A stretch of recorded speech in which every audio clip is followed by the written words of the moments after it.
Oui, alors il il faut pas se tromper d'objet.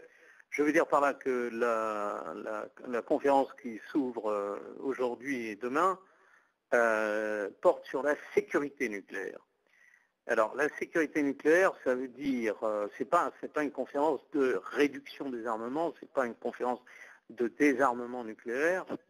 C'est une conférence qui porte sur un objet très précis, c'est-à-dire les conditions dans lesquelles les armes nucléaires et les matières de qualité militaire sont gardées, sont protégées, et la sécurité donc des installations contre une éventuelle agression et aussi les risques de transfert d'armements nucléaires ou de matières de qualité militaire vers des organisations dites terroristes. Mais donc aussi aller dans le sens d'une transparence sur des points qui sont très délicats. Je pense en particulier au grand nombre d'armes nucléaires de courte portée, ce qu'on appelle les armes nucléaires tactiques, qui sont détenues par la Russie en très grand nombre, au moins à hauteur de 12 000. Israël est toujours dans une position tout à fait exceptionnelle, et bon, que l'on peut évidemment qualifier d'aberrante sans trop de problème, à savoir que Israël a un réacteur nucléaire sur le site de Dimona.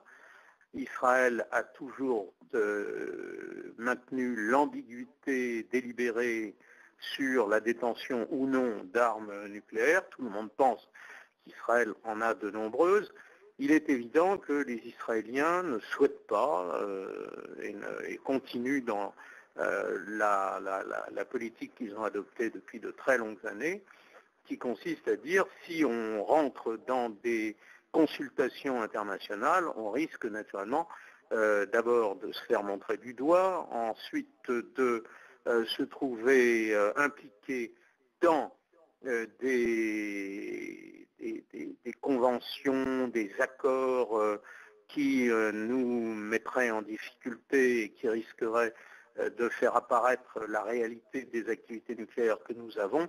Donc, on préfère se mettre de côté et participer le moins possible à ce type de conférences et ce type de discussion.